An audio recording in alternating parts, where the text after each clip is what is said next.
ফেনীর উত্তরাঞ্চলের ঐতিহ্যবাহী বিদ্যাপীঠ পরশুরাম মডেল সরকারি পাইলট উচ্চ বিদ্যালয়ের প্রথম পুণ্যমিলনী অনুষ্ঠিত হয়েছে।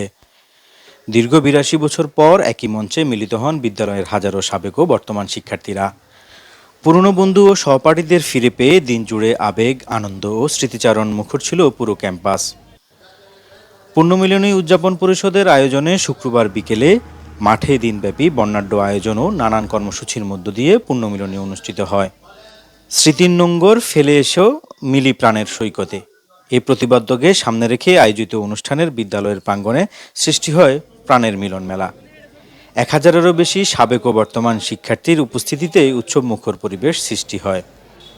পুণ্যমিলনী উদযাপন পরিষদের আহ্বায়ক ও বিএনপির জাতীয় নির্বাহী কমিটির সদস্য আবু তালেবের সভাপতিত্বে অনুষ্ঠানে ভার্চুয়ালি প্রধান অতিথি ছিলেন ফেনী ১ আসনের সাংসদ রফিকুল আলম মজনু।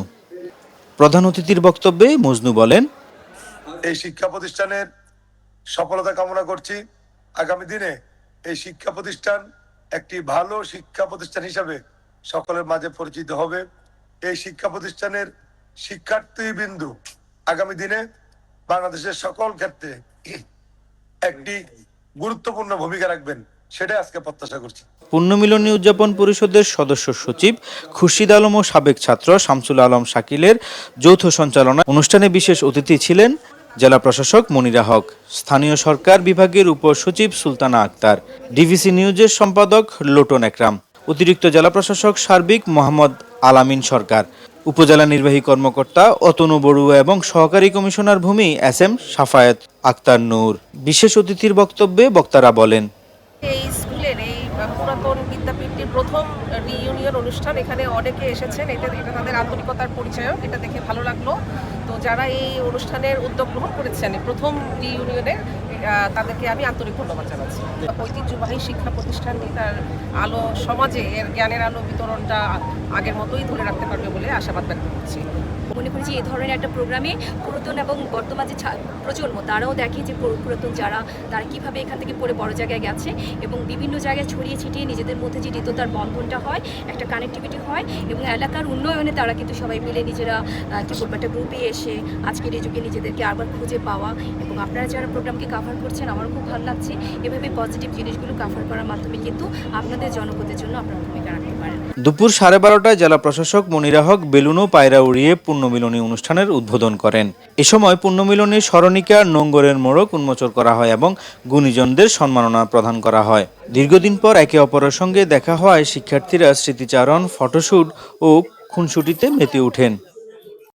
40 বছর আগে এই বিদ্যালয় থেকে আমরা বিদায় নিয়েছি। 40 বছর পরে আবার এই পুরনো স্মৃতিতে ফিরে এসে আমাদের কাছে আবার নস্টালজিয়া দিয়ে আমরা ফিরে গিয়েছি এবং আমাদের কাছে অনেক স্মৃতি এখন মনে পড়ছে। সেই শিক্ষকদের শাসন, স্নেহভরা শাসন, তাদের আদর, সোহাগ, সব কিছু তাদের কাছ থেকে যে প্রথম জ্ঞান অর্জন, প্রথম যে মানুষ হওয়ার দীক্ষা এখান থেকে পেয়েছি, এটা নিয়ে আজকে জীবনে এই পর্যন্ত এসেছি। আমরা এই পুণ্যমিলনী অনুষ্ঠানে অংশগ্রহণে আমরা খুবই আপ্লুত। ইনশাল্লাহ আমরা ভবিষ্যতে এভাবে পুণ্যমিলনী অনুষ্ঠানে অংশগ্রহণ করার চেষ্টা করব। আজকে আমরা এই পুণ্যমিলনী অনুষ্ঠান যারা করেছে তাদেরকে আমরা ধন্যবাদ জানাতে চাই। আসলে এটি প্রশংসার দাবিদার এবং সবচেয়ে আনন্দের বিষয়। আমরা সবাই মিলে এখানে একত্রিত হয়েছি। অনেকের সাথে অনেক দিন দেখা হয় নাই। আজকে পুণ্যমিলনী অনুষ্ঠানে সবার সাথে দেখা হয়েছে, খুবই ভালো লাগতেছে।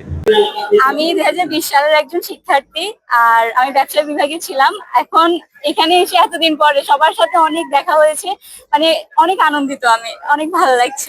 আমরা সবাই সিনিয়র জুনিয়র টিচাররা যাদের সাথে কখনো দেখা হয় নাই বা অনেক সিনিয়রদের সাথে দেখা হয় নাই, জুনিয়রদেরকে আমরা চিনতাম না, কিন্তু এখন আসার পরে একসাথে কাজ করলাম। 4 দিন ধরে আমরা আলপনার কাজ করেছি।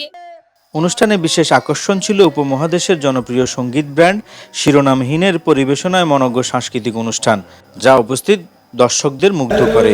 এছাড়াও পুণ্যমিলনীতে অংশগ্রহণকারীদের জন্য র্যাফেল ড্রয়ের আয়োজন করা হয়। দিনব্যাপী উৎসব মুখর পরিবেশে আনন্দ উচ্ছ্বাসে মেতে ওঠেন প্রাক্তন ও বর্তমান শিক্ষার্থীরা।